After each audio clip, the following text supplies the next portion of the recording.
now.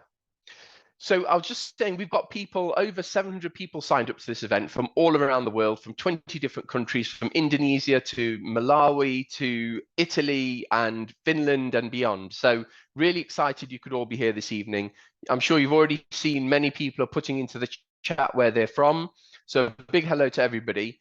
I was just going to say that during the course of today, you will be learning how to cook a dish, of course, but you'll also be hearing from some fantastic speakers, from Jamal, from Jeremy Corbyn and Alexei Sayle, and they'll introduce themselves as they go through today. We should be finished approximately 7:30.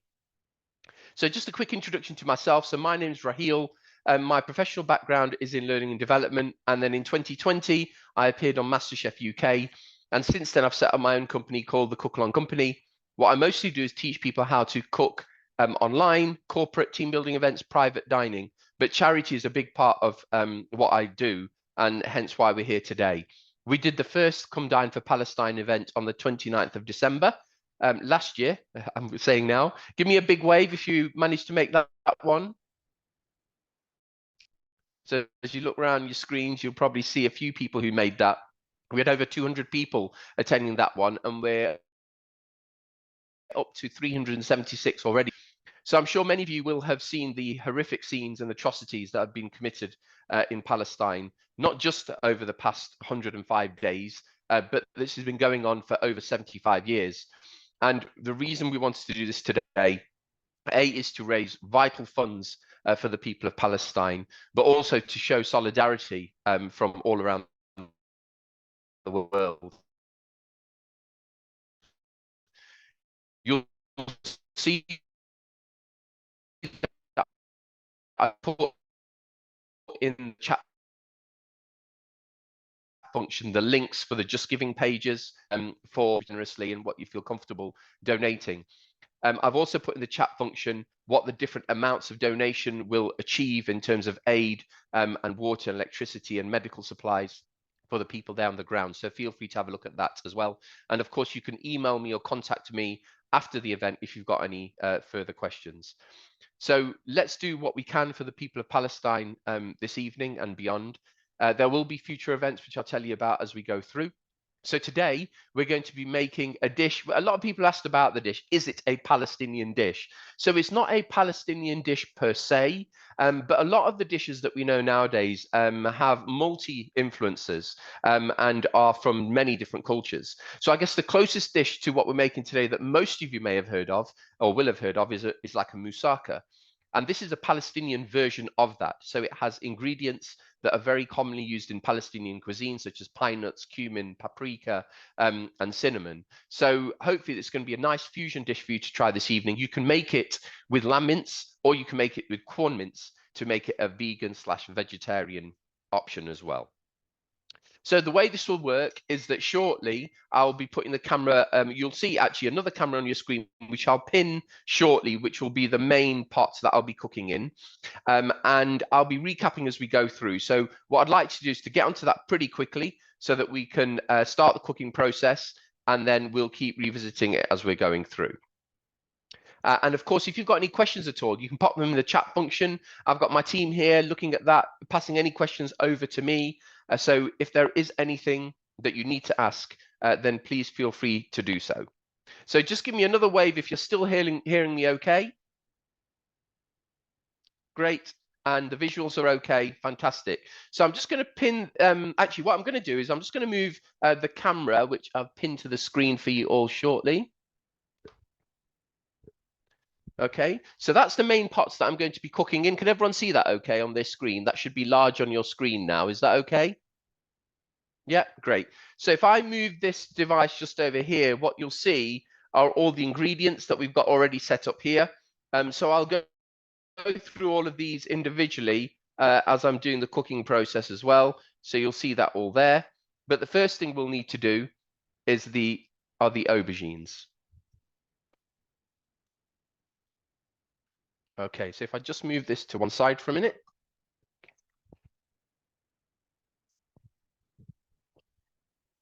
Okay, so I'm just going to pin this camera once more. Just bear with me. Okay, great, fantastic. So what I'm going to do is I'm going to be doing double the quantity. So I'm doing 4 large aubergines cut in half. But essentially what we'd like to do is just cut them lengthways in half and then just pop them in the dish snugly together as you can. So as I say, I'm going to be doing 2 dishes like this. Okay, so that's one. And I'm just going to do the other one alongside it. The other thing actually you need to do before we get onto this, apologies, is you need to turn your ovens on. So if you can turn your oven on to 220 degrees or thereabouts Celsius, that's approximately 420 degrees Fahrenheit or gas mark 7.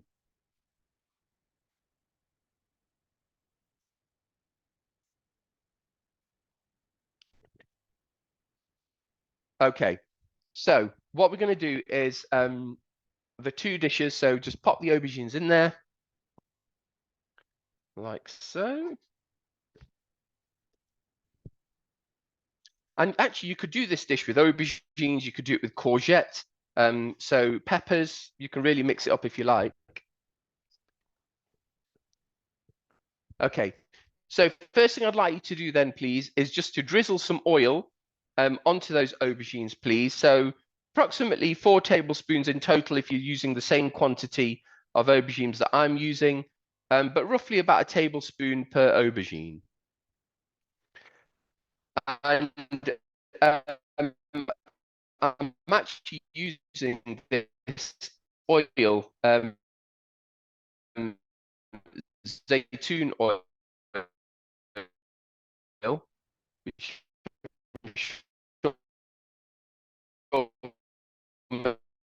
many of you will have seen, which is from Palestine.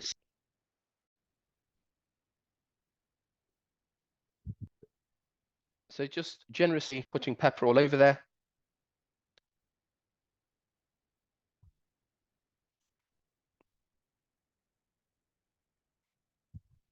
Can everyone hear me okay still? Great. Apologies. I think when I'm moving around, because we've got so many people online here, that can make the internet a little bit unstable. So apologies. I will keep repeating if we can. I'll try and stay in one place if we possibly can. And if everyone can stay on mute, that would also be amazing. That will help with the audio. Finally, I'm just going to add some salt, and then I'll recap that for you. So far, all we've done here is aubergines cut lengthways in half with olive oil, black pepper, and salt.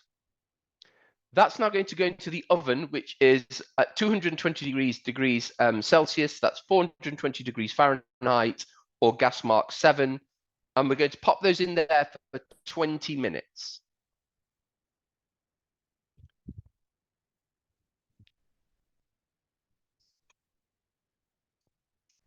Yeah, 220 degrees fan. Yes, that's right. Actually, what we do need to do is just cover these with some foil as well, please. So if you cover your dish with some foil tightly, that will allow those aubergines to cook nice and quickly.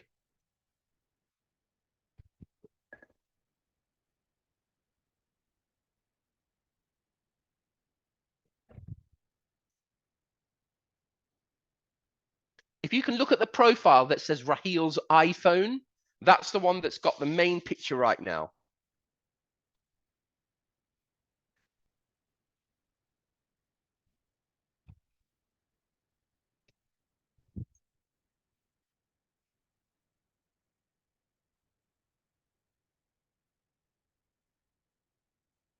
Okay, so we're going to leave those to cook for 20 minutes. And whilst that's happening, we're going to move on to making the main mixture, for which you'll need a medium-sized to large saucepan or casserole dish with a lid. And I'll talk you through that process as well then shortly. So I'm just going to pause for a minute whilst we just recap a little bit and see how we're getting on. I'm just going to pin on my main screen, just bear with me. Okay, so hopefully you can see me now. So the recap is aubergines cut in half into a roasting tray, drizzled with some olive oil, teaspoon of black pepper per half, and just a sprinkling of salt as well on each one. That's now gone into an oven at 220 degrees Celsius, fan 420 degrees Fahrenheit or 420 degrees Fahrenheit or gas mark 7. I'm being asked just to slow down a little bit, so I will do that as well. Hopefully I'm not going too fast. I'll just temper that down a little bit because I think there may be a little bit of a lag with so many people online as well. Is that better, everyone? Yeah. Don't worry if you haven't already preheated your oven. That's not a problem. We will be putting the aubergines back in the oven again once they're topped with the mixture, and they will continue to cook. So please don't worry about that at all. Great. So what I'm going to do then is I'm just going to pin back onto the main screen so you can see what's going on there. So that's there for you.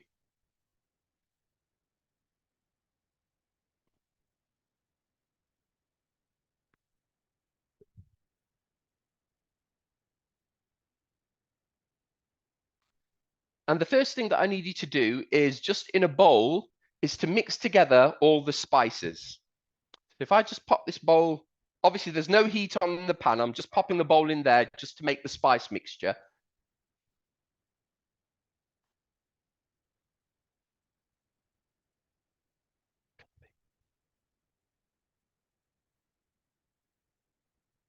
So my daughter Isla's just going to spotlight that for you. Hopefully you can see that okay. Yeah, great. So hopefully you can all see this pan. So into here, what I'd like you to do is put in about a tablespoon of cinnamon powder.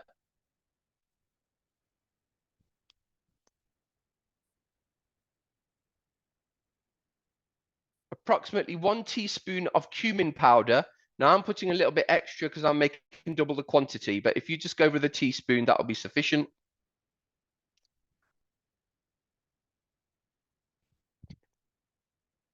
And then a tablespoon of paprika. Now it can be sweet paprika, smoked paprika. It really doesn't matter. So that can go in. So about a tablespoon goes in there as well.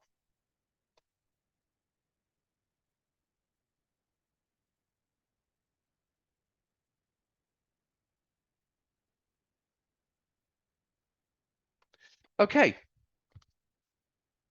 So now we're just going to give that a really good mix to mix all those spices together. So you've got a nice spice mixture. And then we're going to get on to some cooking in the pan. So you'll be using half of this mixture with the onions shortly, and the other half will be used for the sauce. So just to recap, in here was 1 tablespoon of cinnamon powder or ground cinnamon, just over a teaspoon of ground cumin, and a tablespoon of paprika. I will be sending the recipe out to everybody afterwards as well, so you can recreate this if you wish. So let's just get the heat on under the pan. So we just want this on a medium heat, please. And into the pan, I'd like to go with 2 tablespoons of oil of choice. Now I'm using olive oil, but you can use vegetable oil, rapeseed oil. As long as it's a flavorless oil, then that will be fine.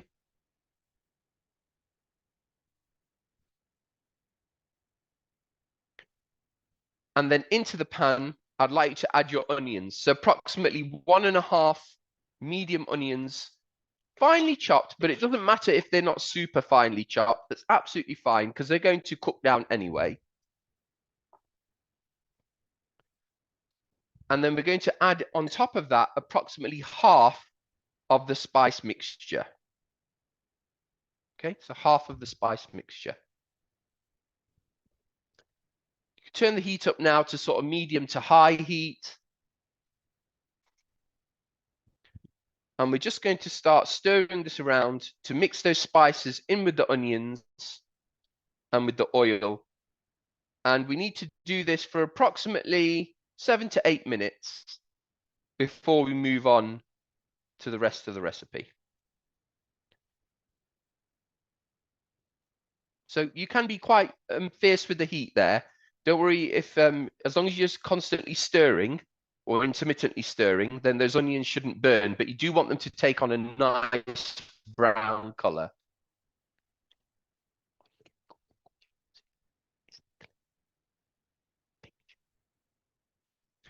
Just checking, everyone, that you can still see this picture okay.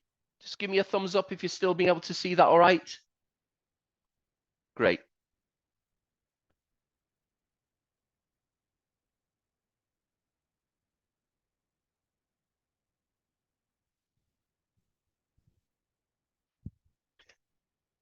Now, some of you may be using corn mince for this. Just give me a wave who's doing corn mince or a vegetarian or vegan option this evening. Yeah, we've got a few people doing that. Fantastic. I was saying earlier, sorry I'm not be able to get round and say hello to even some of you really with how many people are on here. Normally I like to come round just to see how everyone's getting on with the dish, but as you can imagine with over 416 people, that's quite tricky. Okay, so you can see I'm just constantly stirring this. Now, the beauty of this dish is that obviously we're making it the way I'm showing you this evening, but I would encourage you to make this again within the next maybe few days and just try it with maybe a little bit more spice, less spice, different spices. Just make it your own and really add in some other spices if you wish, ones that you prefer. But these are the core spices that we're putting in here. Okay, so let that just cook away for a little while.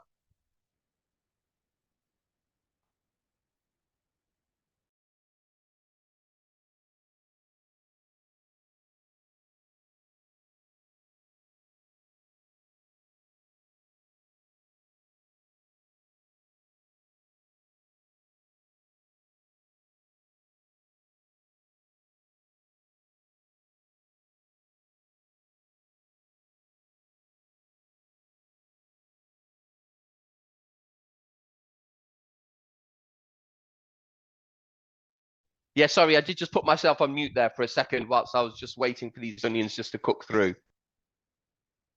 Now, if it feels like anything's sticking, then you can just add a little splash of water just to stop those onions from burning. But we're going to be adding in the lamb mince or the corn mince soon anyway, so as well as the tomato paste. So that should calm things down. We can turn the heat down a little bit if needs be. I'm just going to add a tiny splash of water, just a little bit, barely a teaspoon, just to stop things from burning.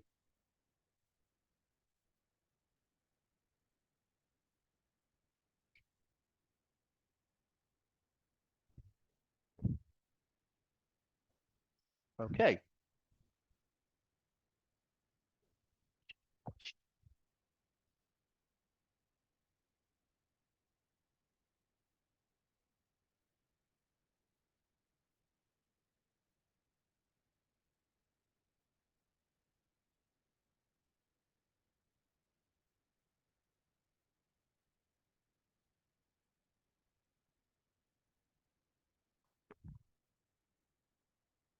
So the onions I've got here on a medium heat. They were on a sort of a medium high to high heat to start off with, but I'm just on a medium heat now. And we're just going to shortly go in with the lamb mince as well. In fact, very soon. But you should be able to, you should have a nice brown color or a caramelized color on your onions by now.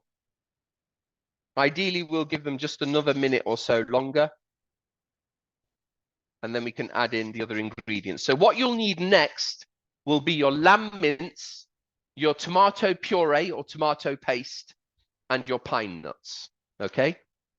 Yes, beef mince is fine. If people are using beef mince, that's not a problem at all.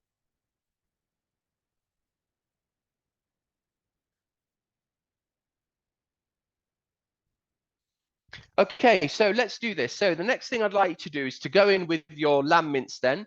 I've got approximately 500 grams of lamb mince. If you're using corn mince, then maybe a packet and a half or something like that, depending on how many people you're cooking for. And then just using your spatula or wooden spoon just to break that down, those lumps down a little bit. And then just get those nicely coated with the onion mixture that we've already got in there. If you are using lamb mince or beef mince, you do want to break down those lumps until it's quite broken up, really. But don't worry if there's a few lumps in there, it's not a problem.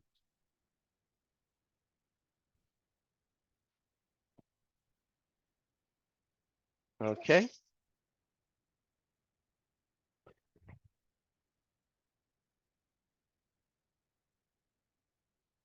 So next thing then is a couple of tablespoons of tomato puree can also go in there. Like so. I'm adding a little bit more just because I'm doing double the quantity, but if you just stick with that, that should be fine.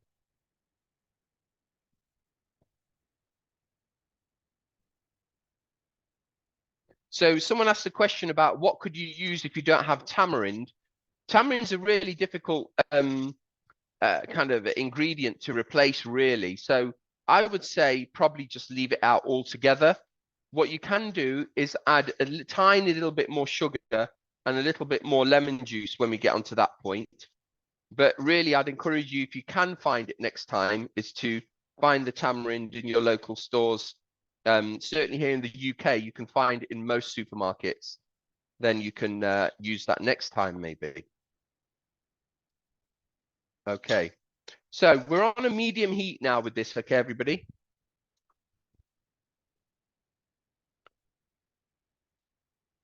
And the final thing we want to just add into here then are some pine nuts. So approximately 4 tablespoons. That's quite a lot. I mean, I'm using quite a bit of lamb mince. So I'm probably going to go in with 5 or 6, but it's really entirely up to you. I've got a 60-gram bag here, so I'm going to use almost all of that. I know pine nuts aren't cheap, by the way.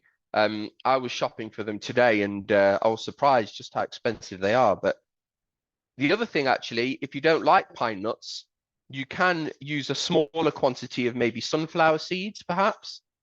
That would also be a good thing to use, or even a mixture. I'm going to go with a few more. There we go. So let me just recap what's gone into this pan then so far. So we added a couple of tablespoons of olive oil, then 1.5 medium onions finely chopped. We made a spice mix of cinnamon, paprika, and cumin, and we've added half of that spice mix in with the onions. We browned those for about 7 to 8 minutes. And then we added in our lamb mince or corn mince or beef mince, as well as a tablespoon of tomato puree. I added more because I'm doing double the quantity. And then we've added approximately 4 large spoons or tablespoons. I've added just under 60 grams, but again, that's because I'm doing double, of pine nuts. So all the other ingredients are we're going to use to make the sauce. So we haven't added any tamarind or any lemon juice yet. So just hold fire on that, and I'll explain what we're going to do with that in a second. So if you just turn that down to a low heat and just let that just simmer away for a minute whilst we make the mixture, the other mixture with the other ingredients.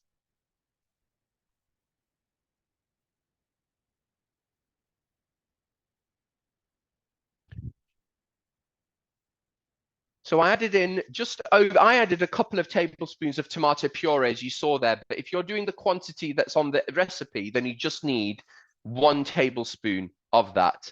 A teaspoon to a tablespoon, depending on how saucy you like it.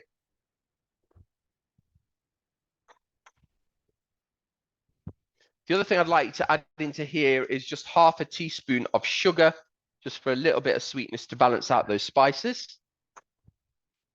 Just give that a stir.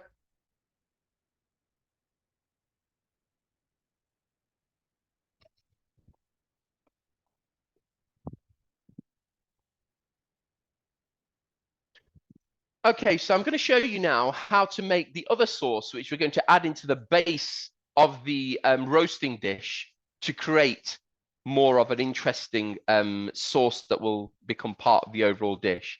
So I've got the rest of the spices here that you can see in that bowl that I mixed up earlier. So into that, I'm going to add about 100 milliliters of water. The more you add, the more nice sauce it'll create. So don't go too much over the top, and give that a really good mix so that all those spices are nicely mixed in with that water, like so. I'll give that a good mix in a second. I want you to also add into there then 1 teaspoon of tamarind paste. So I'm using this one, which is like a tamarind sauce, as you can see there. But if you've got a tamarind paste, if you've got tamarind concentrate, just be careful because that's really quite strong, as the name suggests. So about a teaspoon of that.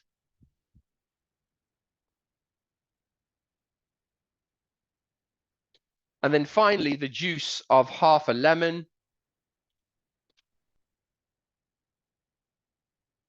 That goes in.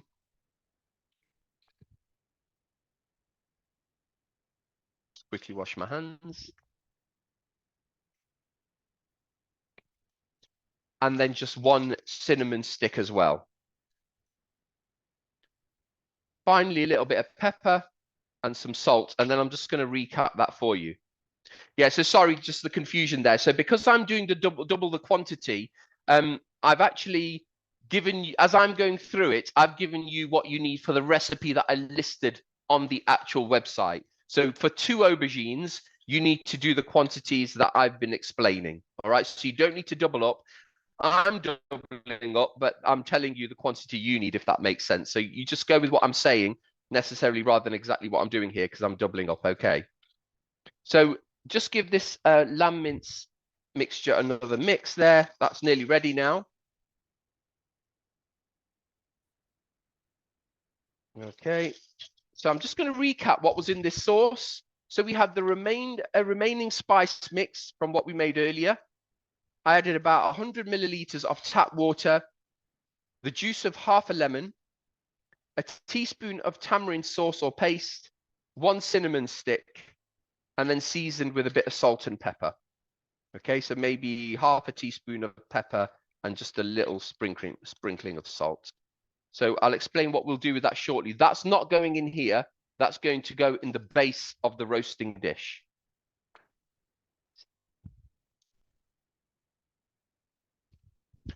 Okay, so I'm going to turn the heat off now under this. Just give it 1 final stir. Okay. Now the aubergines have been in for about 18 minutes. So in about another minute and a half or 2, I'm going to take those out. We're going to top them with this mixture that we've made. We're going to put the sauce that we've just made in the bottom. So that liquid sauce we've just made in the bottom, and that'll thicken up as it cooks. And then that'll go back in the oven, and that'll just cook away then for approximately another 20 to 25 minutes until all the aubergine is nicely cooked all the way through. And then we'll do a final garnish with the parsley. Okay. Now, as I said in the email that I sent out, this is great just served with plain boiled rice. We actually made some vermicelli rice earlier, which is really nice. I didn't have time to go through it on the cook along today, but I'll send you that as part of the recipe list after the event on email as well. So you'll have that, and hopefully you can recreate it. What would also be great is if you could share the pictures of what you made this evening and tag me in. So if I just go to the chat function, just bear with me. I'll just put in here my Instagram handle, which I'm sure which is where most of you found out about this anyway. But it's at Raheel Mirza Cooking. So you can hopefully post a picture of what you've created this evening. I'd love to see that. Also, how you presented it. It's always nice to see different types of presentation. So that would also be great to see. Okay, so I'm just going to unpin this screen. Isla, could you just unpin the screen for me, please?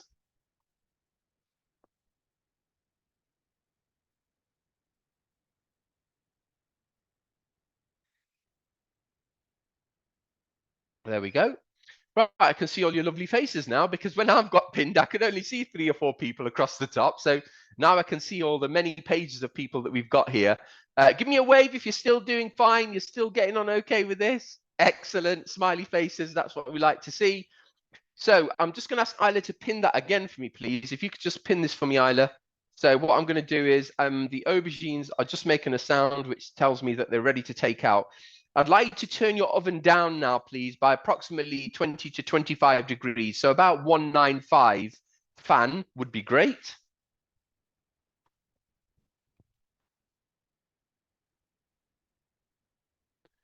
And if you just carefully remove those and bring them to the counter, I'll then show you how we're going to top those off.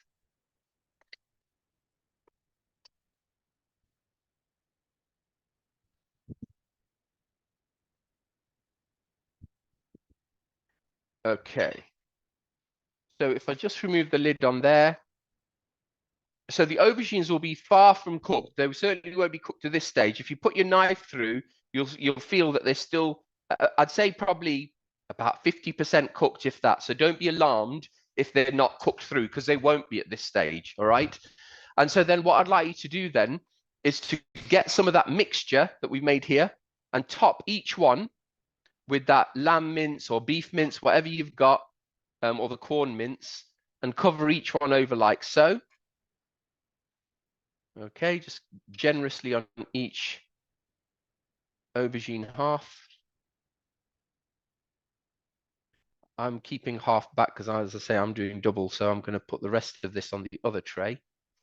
And then what I'd like you to also do then is put, if you're only doing the quantity that was on the recipe, I'd like you to then pour the sauce into the bottom of that pan.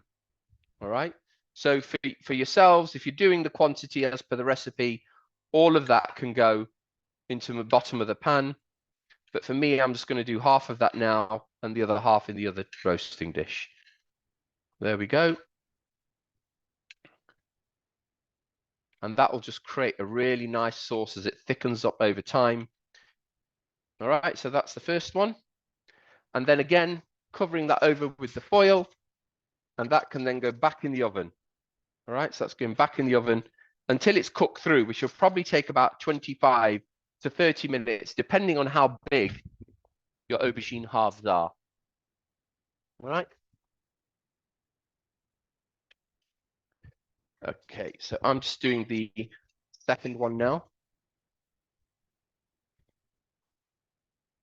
Okay, so sorry, just once more, just to confirm, if you're doing the recipe quantity that I sent out to you, then you are using all of the mixture at this stage in your dish.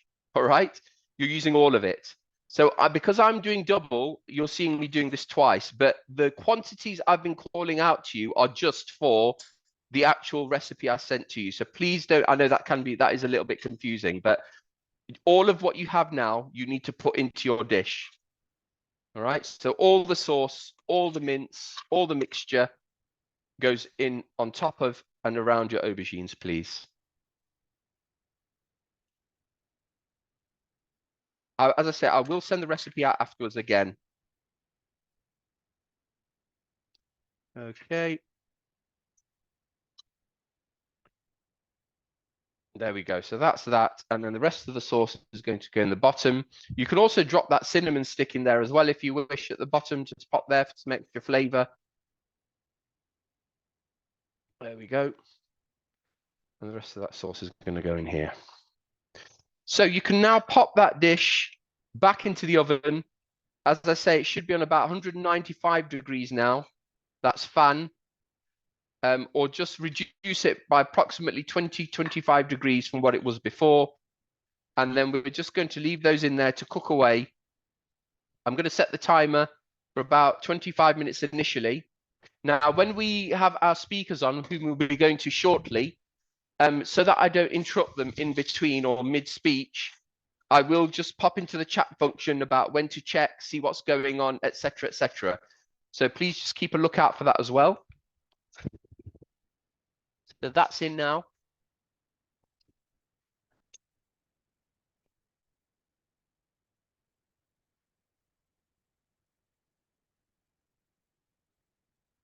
Okay. So, Isla, if you can just pin me to the screen, please, for a minute.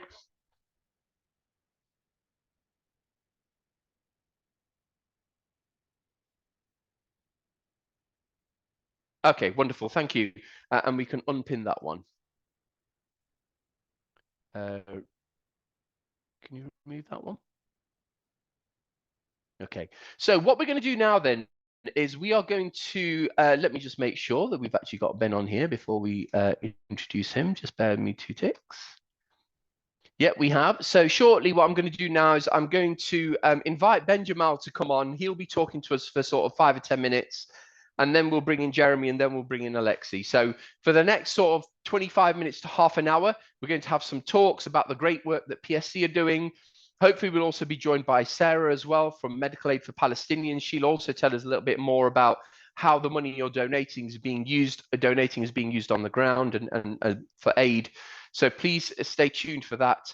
And also look out for the chat function in terms of what's happening with the cookery as well. Okay, so Ben, are you there? I am, Rahil. Can you hear me all right?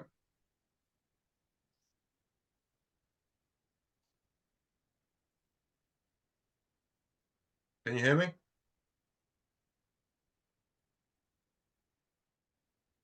Sorry, my daughter's just unmuting. So Ben, are you able to unmute yourself? I think I have. Can you hear me? Just bear with me. Move the spotlight. Where are you, Ben? I'm trying to find you on my screen. Hey, there we are. Yes, I can see you now. And can everyone hear Ben loud and clear? Just speak up for me, Ben. Sorry, a second. Can you all hear me? Fantastic. I can see a wave Yeah, from Kevin great Corbyn. stuff. I presume it's all good. Okay. Go for it. Thank you. Thank you, Rahil. And listen, thank you, everyone, for being here. I'm going to, as Rahil said, just speak for sort of 5 to 10 minutes, really to sort of talk about, I think, 2 things: the work of PSC, and therefore what the money that you raise tonight, the portion of it that's going to support PSC's work, what it is going to support. But obviously, it's impossible in addressing that and in focusing on the work of PSC. Obviously, I'll be touching on the situation we're all confronting at the moment. I'm also very, very conscious, so I will try to keep this to no more than 10 minutes, because I'm very conscious I'm merely the warm-up act for Jeremy Corbyn and Alexei Sayle.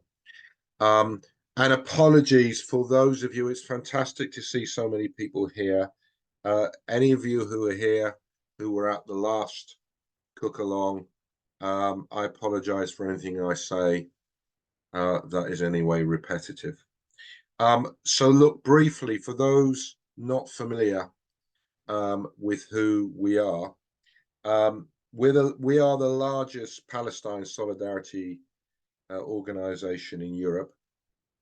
We've got affiliations at a national level from 15 trade unions. I can see Kevin Courtney here, who many of you know as the ex-General Secretary of the NEU, and that's an example of a union that we work with very, very closely to make sure that's an arena where people are able to show in their workplaces solidarity with the Palestinian people. We've got thousands of members, and we've got a network of branches around the country that before last October was over 75 branches. And I say that because since Israel began its savage assault on Gaza in October, we've had an absolute outpouring and mushrooming of solidarity. And one manifestation of that is we've got requests at the moment to set up a further 20 branches of PSC, in fact 24, and that's in train at the moment. So very soon we have the potential of having 100 branches, which means that week in and week out across the UK, there are people in large cities like Birmingham and Newcastle and Liverpool, over 10 branches in London, but also in small towns like Dorchester and Guildford, who week in and week out are taking the cause of justice for the Palestinian people into their town centres.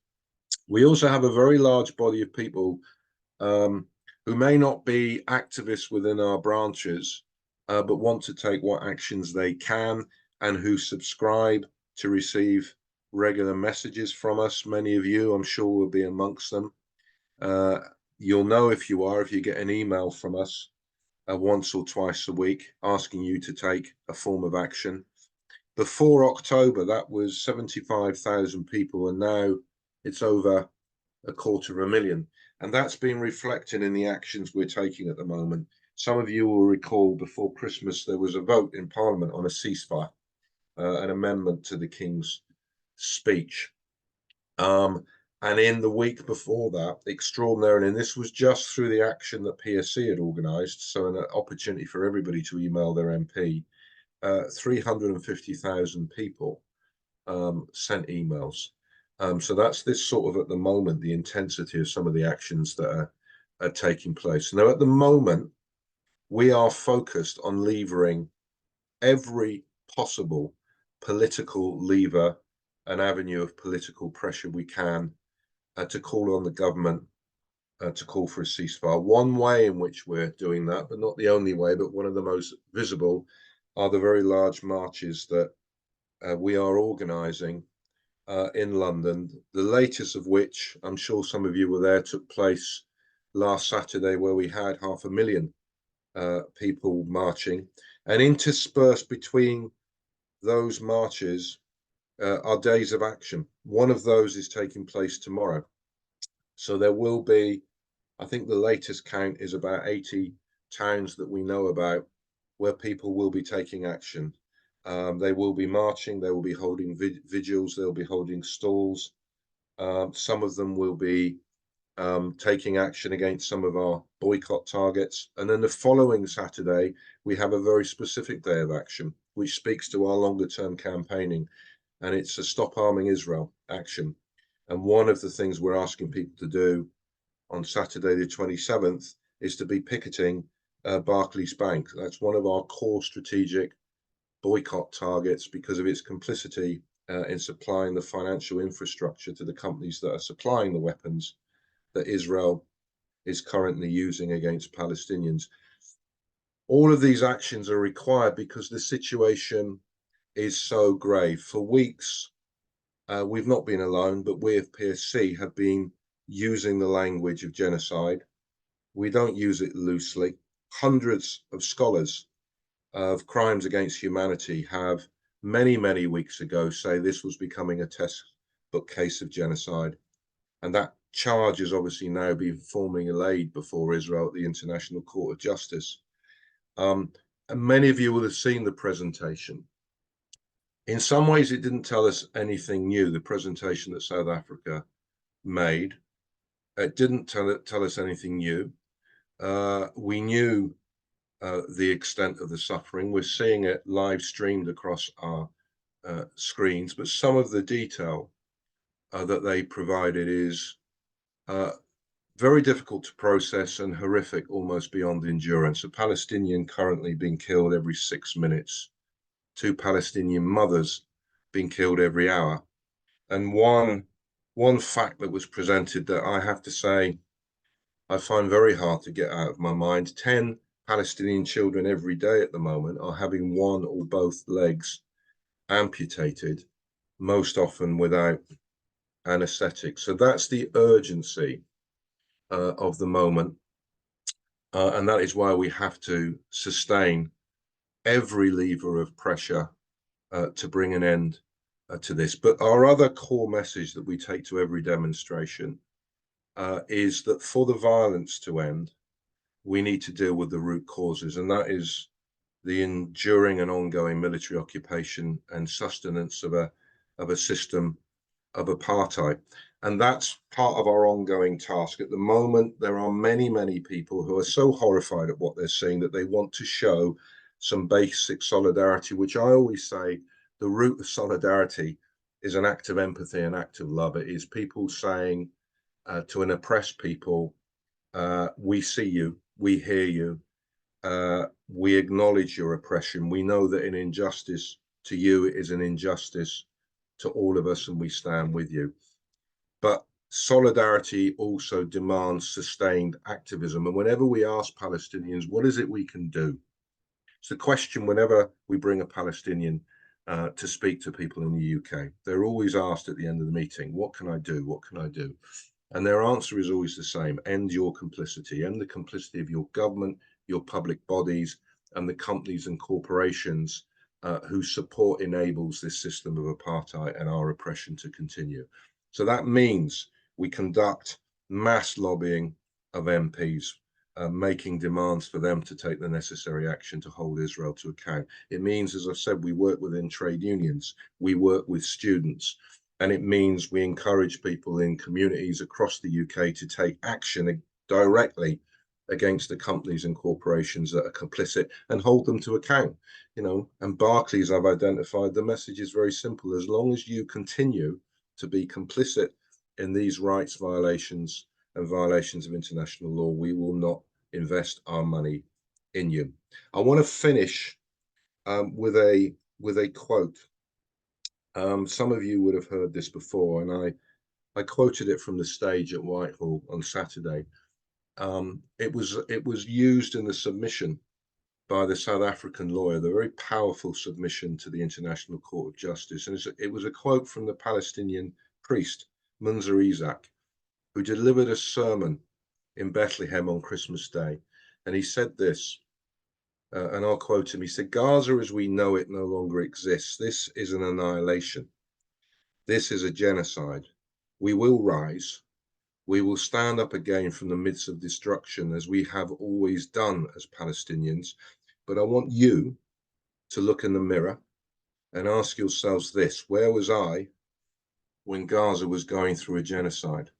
And part of our message at the moment, this is a really simple moral test. It's one that our leaders are failing because they continue to greenlight genocide. The thousands, the hundreds of thousands who march, who join our campaigns, who donate to PSC, who attend the protests, who take the online action, are saying they refuse to do nothing. They refuse to be silent. They refuse to be complicit, and they will take whatever action they can to ensure they're on the right side of the history, but the Palestinian people receive what they deserve: solidarity and active solidarity to finally end their oppression. So thank you all for being here. I hope you enjoy the rest of the evening, and thank you for all the support that so many of you are giving the cause at the moment. Thank you so much, Ben, for that. I think echo what a few people have already been saying on there. It's so heartbreaking to hear, you know, what you've been saying, yet it's the reality. I know that you shared this with us last time, and again, an update today. So thank you so much for being with us this evening. And, you know, I guess we all need to do as much as we can, show that solidarity. If it's events like this, or if it's on a march or anything like that, it all makes a difference. So thank you so much again for being here this evening. So I'm just trying to see if Jeremy has joined in yet. I can't see him on the list just yet. Ben, if you wouldn't mind, just see if you could message Jeremy in the meantime. Similarly with Alexei, I can't see that he's joined on just yet. So again, if you wouldn't mind dropping a quick message, that'd be fantastic. So whilst we're just waiting then, why don't we go around the room and say hello to a few people? We don't often get a chance to say hello.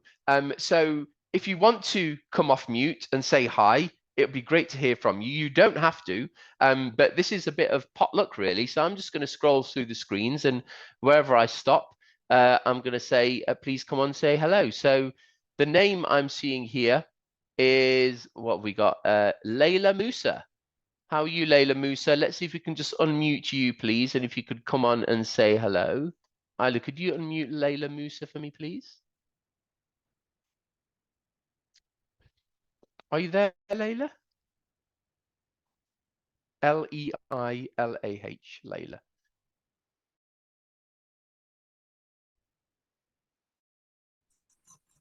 Hello? Right, so you should be able to unmute yourself now, Layla. If you go to... Yeah, hello, how are you? I'm fine. I'm not Layla. Layla's my wife. I don't know where she's gone. Yes, But I'm Phil. I can see you. Can you hear me? That's okay. You'll have to step in. Whereabouts? Yes, I can hear you nicely. Whereabouts are you? We're in Whitley Bay, just outside Newcastle, in the UK.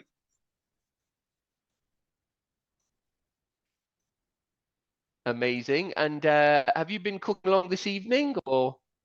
We certainly have. Yeah, I frantically went out and bought all the ingredients this afternoon in between the school run and swimming lessons, you know. I got the tamarind, but never mind. Someone asked the question I wanted to ask myself. So thank you for that. That's all right. You can do it next time. But thank you so much for joining in and showing solidarity with us today. And again, it would be great to see some pictures. If you can post afterwards, that'd be fantastic. Thank you. That would definitely be my wife that does the pictures. I don't do the pictures. No worries at all. Take care. All the best. Yes, thanks. Thank you. So let's have a quick check to see if Jeremy's on board yet. Not just yet. So let's say hello to a couple more people. The name I can see here is, where should we go? What have we got here? Oh gosh, I'm trying to flick through towards the end because it's always the people at the beginning who get to say hello. Let me go back a little bit. Grace Lillywhite, are you there, Grace Lillywhite? Isla, if you could just allow her to unmute, if that's okay. There you go, Grace. You should be able to unmute yourself now and you come say hello. Hello, my husband's really laughing because I just said, oh, he can't, I really hope he doesn't pick me. Well, you're very welcome to come on and say hi if you wish. Whereabouts are you, Grace? I'm in St Albans. And how are you finding the cook-along? Hopefully it's not been too chaotic. I know there's been quite a few recap, but hopefully I'll send a recipe afterwards. But is it going okay? Yeah, no, it's been good. I mean, I was saying that I'm not sure about posting my final one because I'm notorious for having really bad presentation when it comes to cooking. Well, you're not the only one. Trust me, I've been on MasterChef, and that was my biggest downfall, was my presentation. So I wouldn't worry about that at all. But the fact that you're taking part is amazing. So did you do the last one? No, I didn't. I saw about it on Instagram and just thought it was such a great idea. And thank you for doing it. I think it's really amazing to be raising awareness of everything.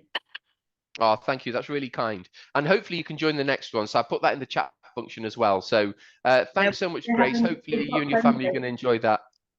We've got friends over that night, so I might do it with them here as well. It might be quite fun. Awesome. Hope to see you then.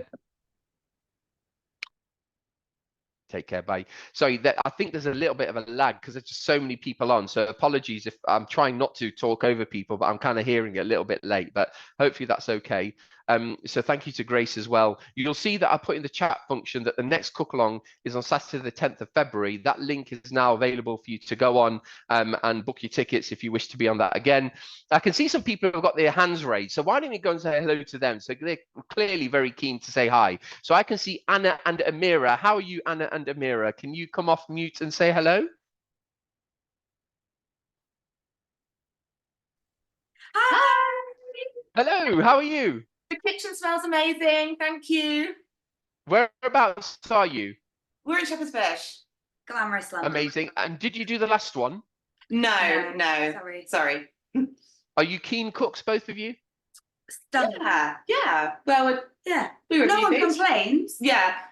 To each other. So who's the lead chef in the kitchen today? It's Anna's flat. So we went to the march together last week, and we went to the last big march together. And there's lots and lots of Palestine things in my flat. Olive oil. Oh yes, 2 different types of Palestinian olive oil, obviously. Oh, fantastic. Well, again, I don't know if you're on Instagram, but it'd be great to see how it turns out, how you present it. So yeah, if you get a chance, please post that. Oh, thank you so much. Enjoy the rest of the evening. See you later. Bye. Okay, so I've just been told that Jeremy and Alexei are on their way, so they'll be joining us shortly. But it's nice to be able to say hello to some people as we're going through. So let's do that. So I can see that Iraj, hopefully I've pronounced that name correctly. I can see you've also got your hand raised. Do you want to come off mute and say hi? Unmute. Yes. There we go. Hello. Good evening. How are you? Hello. So which one of you is Iraj? Have I pronounced that correctly? That's me, yeah. And who have you got with you? My flatmate. She's got her iPad over there. We're following the recipe on that, and then you here. Great. So I love the fact that when I said who have you got with you, you just said flatmate. Does flatmate have a name? Oh, sorry. She's known me for 10 years, but yeah, I'm just a flatmate. This is Mayam. Oh, great. And whereabouts are you? We're based in London. Oh, a lot of people from London and there or thereabouts, which is amazing. And did you do the last one? No, I only found out about it this last week. Oh, great. Well, hopefully you can spread the word to others for the next one. Yeah. And have you made anything like this before? No, actually, I was just saying to her, I'm a nutritionist and this looks so healthy. I'm going to put it in the rotation. We're going to make this all the time now. Oh, man, that's amazing. Well, if that stays with you and it reminds you of a great evening of solidarity, then that would be fantastic. Yeah. Thank you so much. Thank you. Thank you. Bye.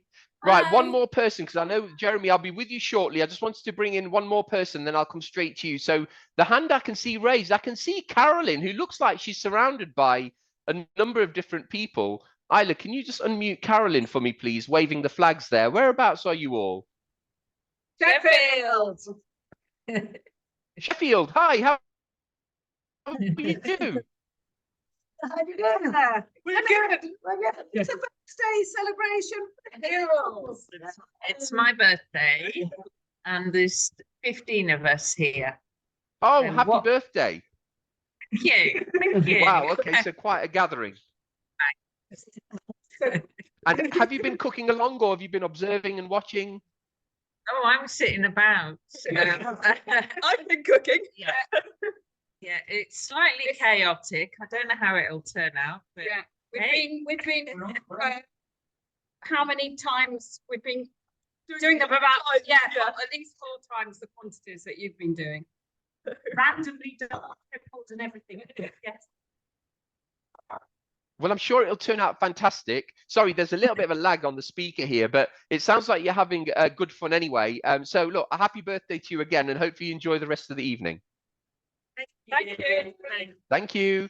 Okay, so if we get a chance, we might come around and say hello to a few more people, but I can see that Jeremy's joined us now as well. So Isla, could you ask Jeremy to unmute? Jeremy, can you hear me okay?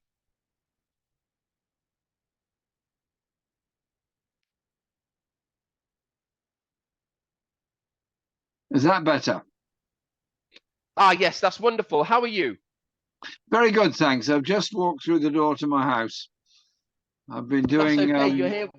You're here with us. That's the important thing. So we've put you on spotlight now. So Jeremy, thank you again. You know, it's the second time you've been with us. We've got many different people this time waiting to hear what you've got to say. So I'm just going to pass over to you, and the floor's all yours. Thanks very much, and thanks everybody being on the call. I can see there's over 400 people on the call, which is excellent, and it's a great way of meeting, a great way of supporting the campaign for Palestine and Palestinians. And you can see I've got the appropriate scarf on here. And after last Saturday's demonstration, Inga sent me this lovely print of a painting she did in a hurry after the demonstration.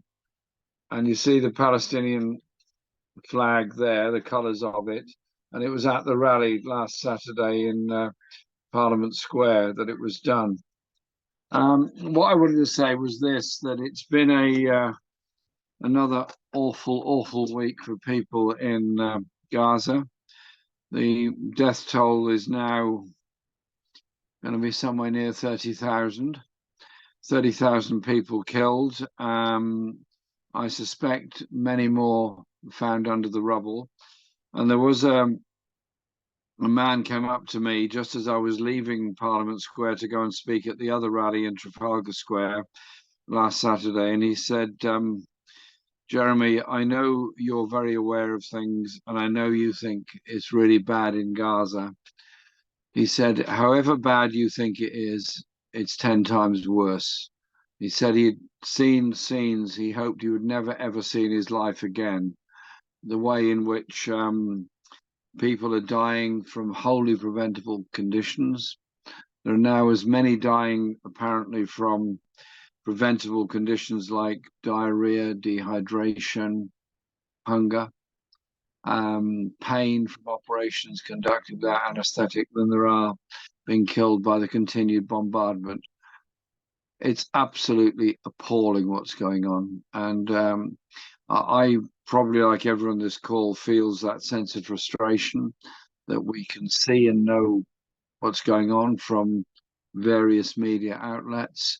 And all we can do is raise our voice and keep raising our voice. Well, that is what we have to do. And I was saying last week, it's an incremental process. We go on a demonstration and we get somebody else to come on a demonstration. That somebody else gets somebody else to come. Numbers grow, and numbers in this case absolutely matter.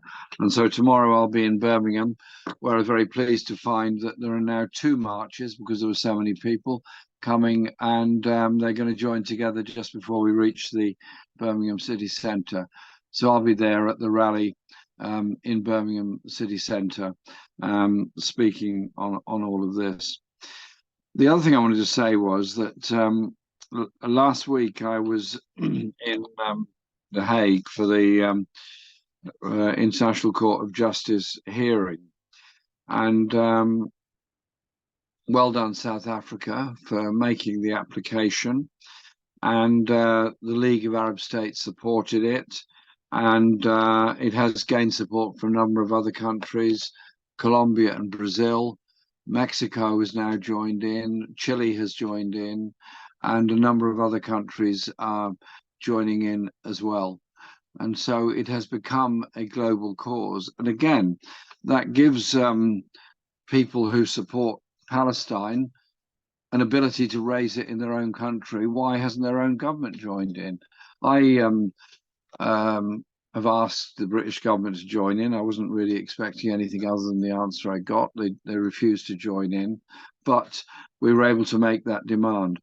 And the case they put was very carefully prepared and very well presented. It was quite legalistic in many ways. It's a court, it's international law that's at stake, and they were using solely the Convention Against Genocide, the 1948 Convention. And the convention is quite clear that there has to be an attack on a group of people, a community of people, if you will, and it has to be a present and continuing threat to them. And in putting this forward, they were able to quote what the president had said, what Netanyahu had said, and what others in the Israeli Defense Force had said about the entire population of Gaza being enemies, about driving the population to the south, allegedly to a place of safety, which turned out not to be a place of safety at all, and to in the words of, I think it was Netanyahu, say reduce the population of Gaza by 90%. And then they were talking about who should run Gaza in the future. And I was in Parliament when this discussion was going on. It was a sort of unbelievable kind of sense of colonial arrogance. We will choose who will run Gaza in the future. Well, the Palestinian people are the ones who should decide on the future. And then the issue that isn't getting as much coverage as it needs, and that is the situation on the West Bank. The West Bank is under occupation, has been for a very long time. Whole generations have grown up knowing nothing other than the Israeli roadblocks, checkpoints, etc., dominating their lives. And with the increasing number of settlers moving in, settlers now moving in and destroying, destroying villages in the West Bank as they try and take them over, take over the water, take over the olive trees, take over the land, and expand. And there are now 500,000 settlers in the West Bank, and they are producing. Some of them have got factories, they're producing goods and so on. But the sanctions demand around the world against those companies that have been supporting the IDF or supporting the settlers, such as Pret-a-Manger, McDonald's, Starbucks, and so on, they are feeling the pinch because a lot of people, without a vast amount of prompting, are simply not going to those companies anymore because they know and can see what is going on there. So that is significant, and we've got to build that up. And the other thing I want to say is something I've been involved with this week. There is Israeli MP, Ofer, who has been threatened with suspension from the Knesset for supporting the Palestinian people and being opposed to the war and the occupation. And they've now dragged up a case of his alleged assault on an IDF force member when he was trying to protect a village in Hebron from being damaged, destroyed by the IDF and by other people. And so I've had a long conversation with him on the phone, and we are mounting whatever we can in terms of international support for him, because I do think those people that in very difficult circumstances speak out against the occupation and speak up for the Palestinian people should always be supported. And so let's make sure that we do that, and I'll be sending out some statements on this and raising it in Parliament in the best way that I can, because we've got to build up the international support on all of this. We have a demonstration tomorrow in Birmingham, and they're all over the country. And then we've got other demonstrations coming up, including a big national one at the beginning of February. And then I'm doing an event in Newcastle in February with Mick Bowman, who's the great comrade who managed to walk from Newcastle to Palestine. He walked as far as Turkey and then got a plane for the last bit to go into Jordan and then into the West Bank, and he's in Hebron supporting people there. And so I think it's those kind of acts of solidarity that we should applaud and support. What I find is that more and more people are just shocked and appalled by what they see as going on, what they see as the destruction of ordinary life in Gaza. 70% of the houses have been destroyed. Every school has been either destroyed or damaged. Every hospital has either been completely destroyed or damaged, so it can only operate with very limited capability. And for all they say about aid trucks going in, there's not much point in having aid trucks going in if that aid gets bombed as soon as it arrives, or it's impossible to distribute it. And we therefore have to keep up the demand for an immediate ceasefire. Parliament had a chance to vote for a ceasefire. It didn't. It voted it down. 125 MPs voted for it. And so we have to keep up that demand and that pressure. We'll try and get another vote in Parliament on it if we can.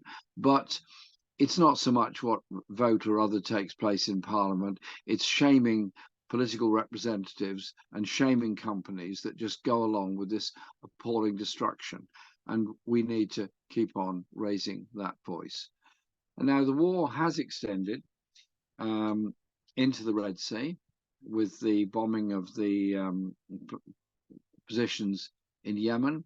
It has led to a greater militarization of the Mediterranean. It has led to a conflict between northern Israel and southern Lebanon, and it has led to increasing the criticism and attacks on Iran.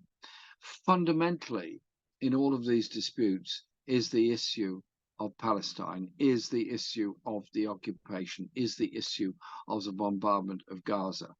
And so I raised these questions in Parliament last Monday when there was a statement made in response to a question, or a statement in response to an urgent question, raised this issue that fundamentally it's the cause of the Palestinian people that must be dealt with and addressed. They must be able to live in peace, not be forced out of their country, not be forced to live under occupation, not be unable to move around, and not be occupied, and very large numbers of Palestinians being arrested on the West Bank, put into prison, and their human rights and their future so damaged.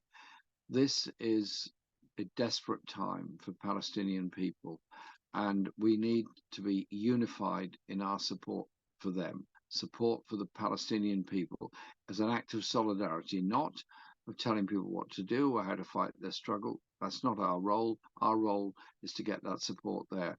And I'm looking forward to an enormous demonstration in Birmingham tomorrow, And all the places I've been to, and I've been to a lot of places all over the country, doing rallies and meetings on Gaza, and will continue doing as many as I possibly can. We've just got to raise all the noise and all the voices that we can, and thank all those people, often, as I said, such as our Knesset member who's in enormous difficulties about this, people that are raising things during a time of enormous difficulty. Our silence would be complicit. Our noise would show our solidarity with the Palestinians. And so thank you for having me on this evening. Thank you for the cook-along. And thank you to PSC, to Stop the War, Friends of Al-Aqsa, and all the other groups that have done so much to organize local events. And thank you to people all over the country who maybe are not in any organization, maybe haven't been in any organization for doing stuff. And in my own organization, the Peace and Justice Project, we're just emailing all our supporters. There's over 60,000 of them registered on our list every week with what's going on and asking them to join in. And that is what we will continue to do. Thank you very much indeed for having me on this evening. Thank you, Jeremy, once more for being with us again this evening. Clearly, everyone can hear the passion in the words that their hands raised. I'm sure I've got questions for you, and you can probably see that there's many questions in the chat function as well. So do feel free to respond to those, Jeremy, if you have time. Via the chat function. I think in the interest of time, because we do have Alexei on as well now, apologies to those of you who've got your hands raised who may have wanted to ask a question. If I could ask you to type that into the chat function, please, that would probably be the best way for us to do that for now. But once more, thanks again, Jeremy.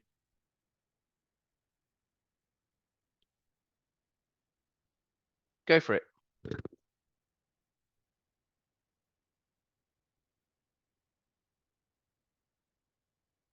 Can you hear? Can everybody hear Jeremy? Just give us a wave if you can.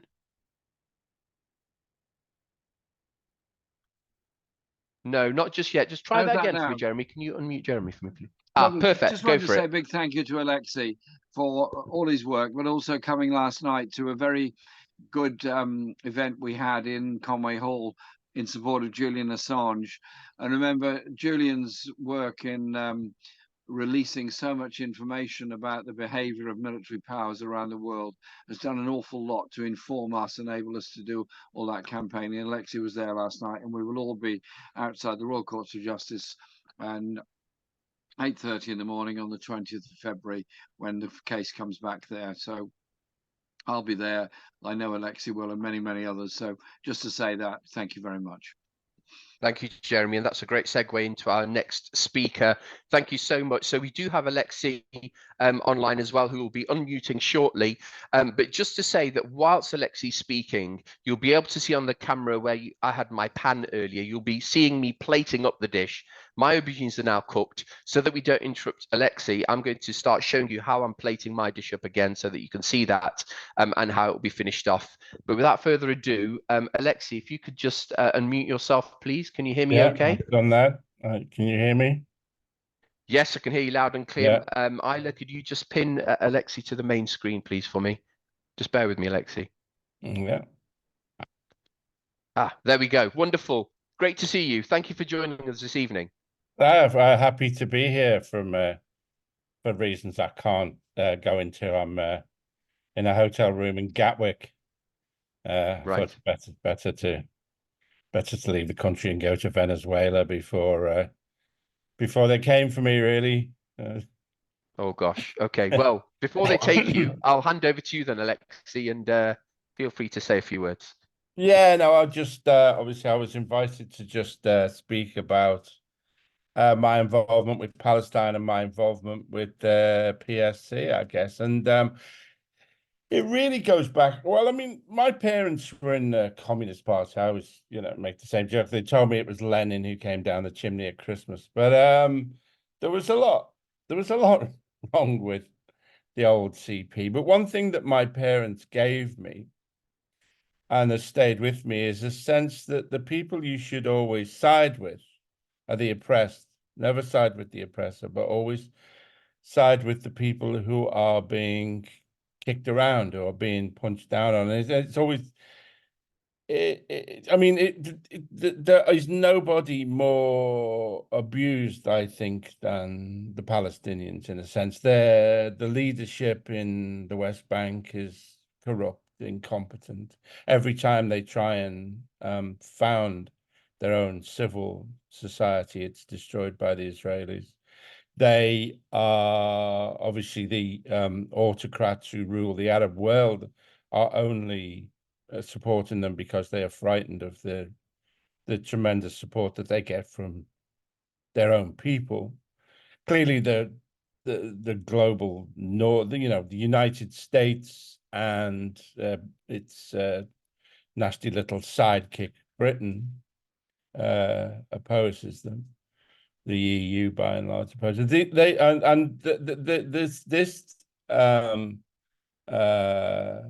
This shit has been going on since 1948, and you know it needs to stop. But the Palestinians are, you know, in many ways, by multiple factors, by enduring the longest occupation, the longest oppression in history. In many ways, they are the most oppressed. And I always thought, I actually.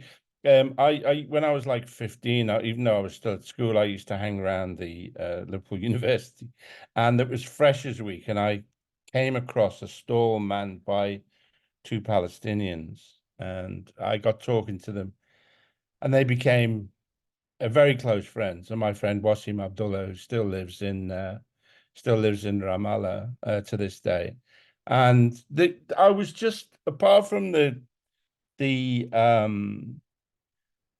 question of the kind of multiplicity of the oppression, what is on the other side of that is just the extraordinary joyful nature of Palestinian people, despite this hideous oppression which has gone on for so long. They are the ones I've met are the most kind, joyful, happy, not happy in a sense, but at least full of a kind of dark humor.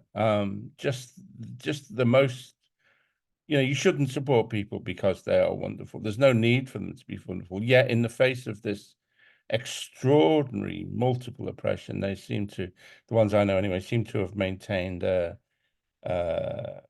kind of not exactly an optimism, but a stoicism which is breathtaking, I think. And then as I became an entertainer, I always thought it was important, because I'm Jewish as well, to always side with the Palestinians. In a way, it shouldn't be why being Jewish should allow me to have a view on genocide is absurd. But the reason is, of course, that it at least goes some way to subverting that despicable lie that to be socialist or to be anti-Zionist is to be anti-Semitic. It doesn't. You can still get accused of it, but it is, at least to a degree, it gives it a lie. I just think it's important as showbiz, you know, somebody in the entertainment business, to stand up for Palestinians. I think a shocking number of my fellow comedians have been terrorized into silence on this issue, and I kind of think it's bad for the world that they feel intimidated into not speaking out, but it's bad for their soul. If you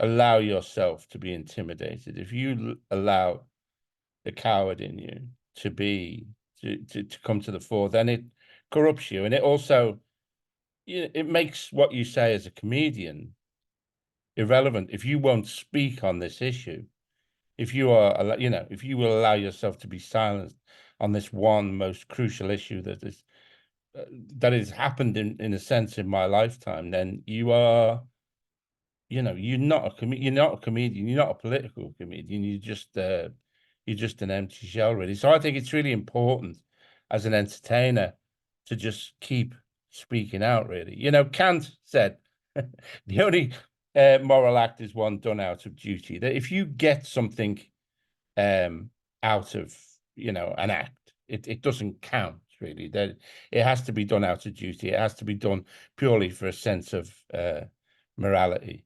you know, for me to support Palestine, it does not aid me in my career. It is you know, it's a, I mean, at the moment, I haven't suffered that much censorship, apart from they tried to ban my Desert Island discs, which fortunately the British public rose up and demanded it. But it, you know, regardless of whether it helps my career, whether it damages my career, supporting Palestine is absolutely the most moral thing that I will ever do. Thank you. Thank you so much, Alexei, for joining us this evening. And as many people have written into the chat function, thank you for being one of those people who's speaking up. As you said, I'm sure it's not easy. Someone in the entertainment industry who's extremely well known to be speaking out speaks volume. So thank you so much for joining this evening, and perhaps we'll see you on another cook along in the future. Most def. All right. Cheers. Thank you and bye. Bye. Okay, everybody, so that kind of brings everything to a conclusion. I did put into the chat function, just in terms of the aubergines should pretty much be cooked now. So feel free to check those. You can see on my main plate here just how I've plated that up. I've sprinkled a few extra pomegranate seeds on top as well, more for color, and some chopped parsley as well, which is your final ingredient. So that will be ready to eat. You can spoon over some of that sauce that should be in the bottom of that tray as well. There we go, I'm back again. So yeah, enjoy that. The final thing I just wanted to say was just give you an update on the fantastic amount that we've been able to raise across the 2 cook-alongs so far. So for Palestine Solidarity Campaign, between the previous event and this event, we've raised £2,018, which is phenomenal. I'll just bring my camera back up on again. Sorry, just going to, there we go. And for medical aid for Palestinians, we've raised 9,811, which is a huge amount. And I'm sure we'll cross that 10,000 barrier not long after we finish this evening. So my camera keeps going off for some reason. I'm not sure why, just bear with me, put that back on again. So I just wanted to finally say a big thank you to you all for joining in. Keep showing that solidarity. The next event is available for you to sign up to. So hopefully we'll see you on another cook along in February. And what I'd also like to say is if you can keep sharing as far and wide as you can, if each one of you can get another 3, 4, 5 people, then we'll smash through the 1,000 people barrier on the next cook along. So hopefully we'll see you all again soon. Have a great evening, and thank you very much for joining. Take care. Bye-bye.